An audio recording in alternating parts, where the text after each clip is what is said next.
नमस्कार दोस्तों। अगर आपने इस सीरीज़ की पहले वाली वीडियोस देखी हैं तो आप अच्छे से समझ चुके हैं कि यह सीरीज़ आपके लिए कितनी ज़्यादा महत्वपूर्ण है, क्योंकि इसमें हम सिर्फ उन्हीं प्रश्नों को ले रहे हैं जो अब तक बार बार पूछे गए हैं, एज़ इट इज़ पूछे गए हैं, बिना किसी फेर बदल के। और इसमें जो तथ्य दिए गए हैं व्याख्या में, वो तो और ज़्यादा महत्वपूर्ण है। इसी के साथ हम आज देखेंगे पॉलिटी के आगे के प्रश्न। पॉलिटी वाली एक और वीडियो आई है, अगर आपने नहीं देखी है तो तुरंत देखिए। ये प्लेलिस्ट आप सेव कर लीजिए और लगातार दोहराते रहिए।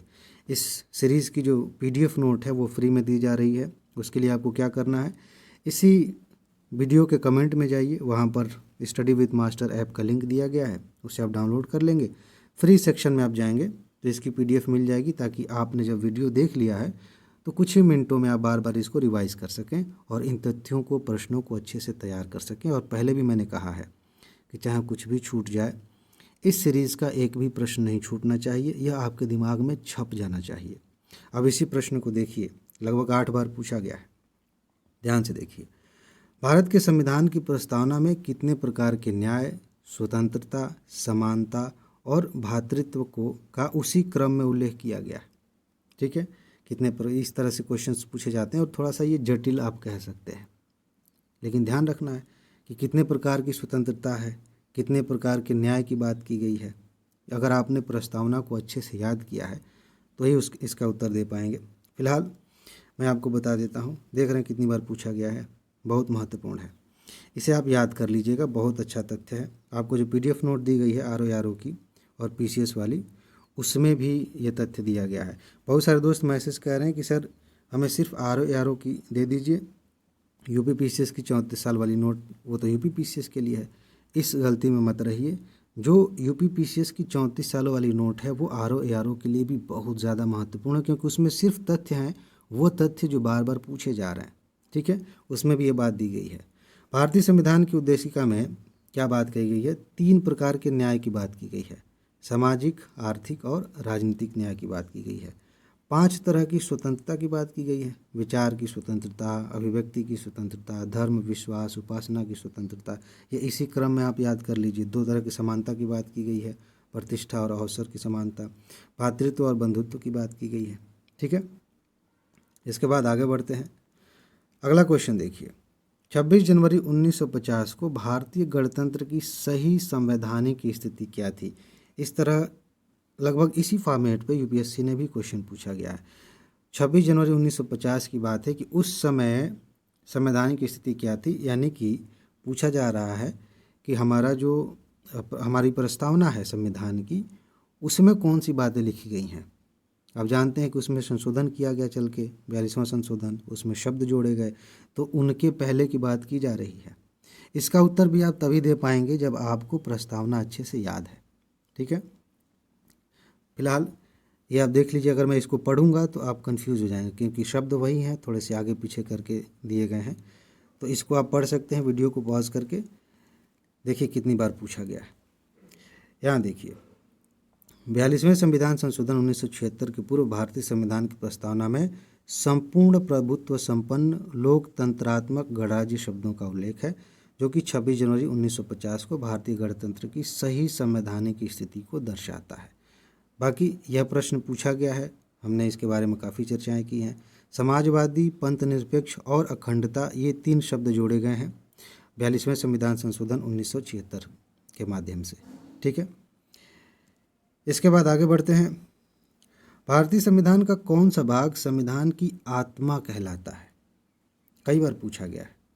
मूल अधिकार, डीपीएसपी, उद्देशिका, संवैधानिक उपचारों का अधिकार, किसे संविधान की आत्मा कहा जाता है? देखें आपको पता है कि नहीं, बहुत बार पूछा गया इसको। यहाँ देखिए, भारतीय संविधान की प्रस्तावना को संविधान की आत्मा कहा जाता है, ये चीज़ ध्यान रखिए। 1 मिनट रुकिए। इसमें कुछ अतिरिक्त तथ्य हैं जो अलग तरीके से पूछे जाते हैं। जैसे ऐसे जनरली पूछा जाए कि भारतीय संविधान की मतलब भारतीय संविधान की आत्मा किसे कहा जाता है, तो आप प्रस्तावना को सही मानेंगे। लेकिन अगर ऐसे पूछा जाए कि बाबा साहेब अम्बेडकर ने किसे आत्मा कहा था संविधान की, तब आपका उत्तर होगा संवैधानिक उपचारों का जो अधिकार है अनुच्छेद 32 में, उसे संविधान की आत्मा अम्बेडकर साहब ने कहा था। बाकी मुंशी जी ने राजनीतिक जनपत्री कहा था इसे, ठीक है, किसे, प्रस्तावना को। अब आगे बढ़ते हैं।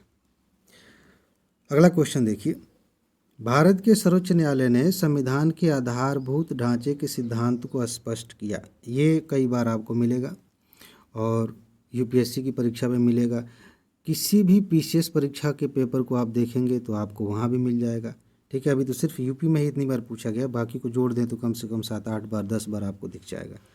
तो इसमें आधारभूत ढांचे की बात कब आई थी? गोलकनाथ मामले में, केशवानंद भारती, शंकरी प्रसाद, सज्जन सिंह।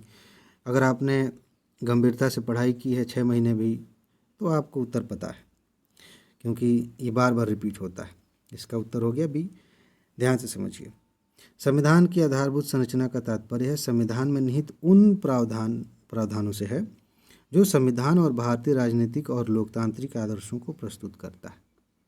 अब जैसे घर है, एक घर बना हुआ है, तो उसके जो खंभे हैं, अगर उनको एक एक करके उखाड़ दें तो घर गिर जाएगा। तो हम कह सकते हैं कि आधारभूत ढांचा है, जो खंभा है वो आधारभूत ढांचा है। या छत हटा दिया जाए तो हम उसको घर कहेंगे? कह सकते हैं कि दीवारें हैं, खंभा है, लेकिन ये अभी घर कंप्लीट नहीं हुआ है। तो जो चीज़ें मूल संरचना बनाती हैं हमारी लोकतांत्रिक राजनीतिक व्यवस्था की, उन तत्वों को हमने आधारभूत ढांचा कह दिया है, सुप्रीम कोर्ट ने कह दिया। अच्छा, इन प्रावधानों को संविधान संशोधन के द्वारा भी नहीं हटाया जा सकता। यानी कि सरकार कहे कि हम संविधान में संशोधन करके राष्ट्रपति अध्यक्षात्मक प्रणाली अपना लेते हैं तो गड़बड़ हो जाएगा, संसद को ख़त्म कर देते हैं तो गड़बड़ हो जाएगा, मूल अधिकारों को हटा देते हैं, उसकी ज़रूरत नहीं है। ये सब बेसिक स्ट्रक्चर के भाग हैं, इनको नहीं हटा सकते किसी भी तरीके से, ठीक है ना। भारत में संविधान की आधारभूत संरचना का सिद्धांत केशवानंद भारतीवाद में स्पष्ट किया गया था। एक बात ध्यान रखिए, यूपीएससी ने भी इस पर प्रश्न पूछा है, फिर पूछा जा सकता है कि क्या संविधान में इनकी व्याख्या दी गई है? तो कहेंगे नहीं, संविधान में इसकी व्याख्या नहीं है, संविधान में इसकी परिभाषा नहीं है। ये सुप्रीम कोर्ट ने बताया है और कहा है कि आगे भी हम बताते रहेंगे। यानी कि फाइनल लिस्ट कोई नहीं है कि इतने ही तत्व ऐसे हैं जिनको हम आधारभूत ढांचा कहेंगे, आगे भी हो सकते हैं, ठीक है। अच्छा, भारतीय संविधान का छुआछूत उन्मूलन से संबंधित अनुच्छेद कौन सा है? अस्पृश्यता से संबंधित अनुच्छेद कौन सा है? मूल अधिकारों के सारे अनुच्छेद आपको पता होने चाहिए, पीसीएस परीक्षाओं में हर साल प्रश्न पूछे जा रहा है। 15, 16, 17, 18 बता दीजिए फटाक से, अगर याद है तो। नहीं याद है तो यहाँ याद कर लीजिए। देख रहे हैं कितनी बार पूछा गया है। अनुच्छेद 17, ये चीज़ ध्यान रखिएगा। इसके बाद भारतीय संविधान का अनुच्छेद 249 किससे संबंधित है? आपने तो उत्तर भी देख लिया। राष्ट्रपति की आपातकालीन शक्तियों से, लोकसभा के विघटन से, संसद की प्रशासनिक शक्तियों से, या राज्य सूची के विषयों के संबंध में संसद की विधायी शक्तियों से। तो बेसिकली आपने उत्तर देख लिया है, इसका उत्तर है डी। कई बार यह प्रश्न पूछा जा चुका है और इसमें यह कहा गया है कि किसी खास स्थिति में संसद है राज्य की किसी सूची में उसके विषय में कानून बना सकती है। आप जानते हैं केंद्र सरकार के लिए यानी कि संसद के लिए अलग से विषय बनाए गए हैं कि आप इन पर कानून बना सकते हैं। राज्यों के लिए अपने विषय हैं, उन पे वो कानून बना सकते हैं। लेकिन कुछ स्थितियां ऐसी बनती हैं जिनमें संसद जो है राज्य के विषयों पे कानून बना सकती है, उसी में से एक ये है। फिलहाल राज्यसभा उपस्थित और मतदान में भाग देने वाले 2/3 सदस्यों के बहुमत से राज्य सूची के किसी विषय को राष्ट्रीय महत्व को घोषित कर सकती है। राष्ट्रीय महत्व की ऐसे ही नहीं बनाया जाएगा कानून, ठीक है। उसके लिए राज्यसभा जो है एक तरह से राज्यों का प्रतिनिधित्व करने वाली सभा है। तो ये 2/3 बहुमत से, विशेष बहुमत से कहेगी कि ये राष्ट्रीय महत्व का विषय हो गया, इसलिए इस पर संसद कानून बनाए, तो ऐसा हो सकता है। राज्यसभा द्वारा ऐसे प्रस्ताव पास किए जाने पर संसद उस विषय पर कानून का निर्माण कर सकती है। ऐसा प्रस्ताव प्रारंभ में 1 वर्ष के लिए लागू होगा, लेकिन यदि राज्यसभा चाहे तो 2 बार इसे 1 वर्ष के लिए बढ़ाया जा सकता है, 2 बार नहीं 2 बार, ठीक है। अच्छा, संविधान के किस अनुच्छेद में यह व्यवस्था की गई है कि प्रत्येक राज्य शिक्षा के प्राथमिक स्तर पर मातृभाषा में शिक्षा की पर्याप्त सुविधाओं की व्यवस्था करने का प्रयास करेगा? मातृभाषा के विकास की बात की गई है, उसके प्रावधान की बात की गई है। आपके सामने अनुच्छेद दिए गए हैं 249, 349, 50, 50 को और 351, इन्हीं में से कोई है आपको पता लगाना है, 3 बार पूछा जा चुका है।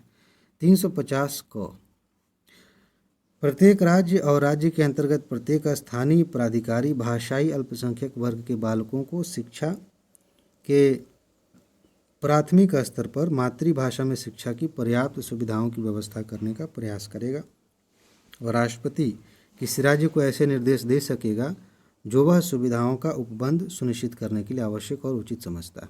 ठीक है, ये बेसिक बातें हैं। इसके बाद से अगला क्वेश्चन है कि निम्नलिखित में से कौन एक नए राज्य के निर्माण के लिए संवैधानिक उपबंध नहीं है। ध्यान से समझिए, कौन एक नए राज्य के निर्माण के लिए संवैधानिक उपबंध नहीं है। कहने का मतलब यह है कि कुछ तरीके बताए गए हैं कि कैसे हमारे देश में एक नया राज्य बन सकता है, और इसमें से कोई एक ऐसा है जो संविधान में नहीं कहा गया। वो कौन है? किसी राज्य का क्षेत्र बढ़ाकर, किसी राज्य का क्षेत्र घटाकर, किसी राज्य का नाम बदल के, या एक संघ राज्य क्षेत्र क्या है जी, एक संघ राज्य क्षेत्र शामिल करके ऐसा किया जा सकता है। थोड़ा सोचिए, थोड़ा सा दिमाग लगाइए, क्योंकि इसके आधार दिए गए हैं शुरू में ही। अच्छा, आपका जो भी उत्तर है देख लीजिए कितनी बार पूछा गया है। इसका उत्तर है डी। नए राज्यों का निर्माण और वर्तमान राज्यों के क्षेत्रों, सीमाओं या नामों में परिवर्तन अनुच्छेद 3 के अधीन संसद द्वारा किया जाता है। ये चीज़ आपको पता होना चाहिए। और कैसे होता है? किसी राज्य में से उसका राज्य क्षेत्र अलग करके, जैसे मान लीजिए कि एक राज्य है, काट दिया इसको, अथवा 2 या अधिक राज्यों को या राज्यों के भागों को मिलाकर कि यहाँ भी एक राज्य है और इन दोनों को मिला के एक तीसरा राज्य बना दिया गया, या किसी राज्य क्षेत्र को किसी राज्य के भाग के साथ मिलाकर नए राज्य का निर्माण, यानी कि एक ये है और एक राज्य ये है, अब इस पूरे को मिला के एक नया बना दिया। ठीक है, तो इस तरह से कर सकते हैं। बाकी यूटी वाला जो है वो अलग है। यहाँ देखिए, इसमें क्या होगा, किसी राज्य का क्षेत्र बढ़ा सकते हैं, किसी राज्य का घटा सकते हैं, किसी राज्य की सीमा में बदलाव कर सकते हैं, किसी राज्य के नाम में परिवर्तन कर सकते हैं। इसमें संघ शासित क्षेत्र की बात नहीं की गई है। अनुच्छेद 2 के तहत नए राज्यों के प्रवेश या स्थापना का प्रावधान किया गया। ये कुछ महत्वपूर्ण बातें हैं। इसके बाद भारत में कितने राज्य और संघीय प्रदेश हैं, ये पहले पूछा गया है, अभी पूछा जा सकता है। इसका उत्तर आपको अभी इसमें खोजेंगे तो गलत मिलेगा। ये क्वेश्चन इसलिए लिया गया है क्योंकि पूछा जा सकता है, लेकिन विकल्प ऐसे बनाए गए हैं कि इसमें आपको उत्तर नहीं मिलेगा, तो वो मैं पहले बता दे रहा हूँ। तो इसके बहाने हम समझ लेते हैं तथ्यों को। वर्तमान में बाकी जो कहानी है पूरी यहाँ पर लिखी गई है, आप चाहें तो पढ़िए, चाहे मत पढ़िए, थोड़ा बहुत आइडिया लगाने के लिए पढ़ सकते हैं। लेकिन वर्तमान में 28 राज्य और 8 केंद्र शासित प्रदेश हैं। ठीक है, हो सकता है कि फिर आगे पीछे बदल जाए आगे चल के, तो एक बार इसको देख लीजिएगा, देखते रहना चाहिए। अच्छा, निम्नलिखित में से किस व्यक्ति ने मूल अधिकारों को हमारे लिए एक प्रतिज्ञा तथा सभ्य विश्व के साथ किया गया समझौता कहा था? ऐसे स्टेटमेंट वाले क्वेश्चन जो है पॉलिटी के विशेष परीक्षाओं में आरओ में खूब पूछे जाते हैं। इतिहास के भी ऐसे प्रश्न बनते हैं। तो किन्होंने कहा था? नेहरू, अंबेडकर, राजेंद्र प्रसाद, राधाकृष्णन। इनमें से किसी एक का नाम आपको बताना है, और ये प्रश्न भी आपसे 3 बार पूछा गया है। डॉक्टर एस राधाकृष्णन ने मूल अधिकारों को हमारी भावना के साथ किया गया वादा तथा सभ्य विश्व के साथ की गई संधि कहा था। स्वाभाविक, मतलब ये कुछ बेसिक बातें हैं, यहाँ ध्यान दीजिए। डॉक्टर भीमराव अंबेडकर ने मूल अधिकारों से संबंधित भाग 3 को सर्वाधिक आलोचित भाग कहा था। भारतीय संविधान में मूल अधिकार भाग 3 में अनुच्छेद 12 से 35 तक है। ये तथ्य बेसिक है, आपको पता होना चाहिए। ठीक है, तो ये कुछ बातें हमने देखी, कुछ प्रश्न देखे। अब अगली लेक्चर में मुलाकात होगी, तब तक आप ये काम कर सकते हैं। अगर अभी तक चैनल को सब्सक्राइब नहीं किया है तो कर लीजिए, बहुत फ़ायदे की बात है। जो भी नई वीडियो आएगी आप तक पहुंच जाएगी आसानी से। इसकी PDF नोट लेने के लिए आप मोबाइल ऐप डाउनलोड कर लीजिए फ्री में। बाकी आरओ की टेस्ट सीरीज़ और उसकी रिवीजन नोट, PCS वाली नोट लेना चाहते हैं तो व्हाट्सएप नंबर नीचे दिया गया है, आप उस पर मैसेज करेंगे, आपको जानकारी मिल जाएगी, आप तुरंत नोट ले लेंगे। ठीक है जी, तो आज बस इतना ही है। अपना ख्याल रखिए, खुश रहिए, मस्त रहिए, मुस्कुराते रहिए, जल्दी से सफल होइए और ज़िंदगी को एंजॉय कीजिए। आगे मिलते हैं। नमस्कार।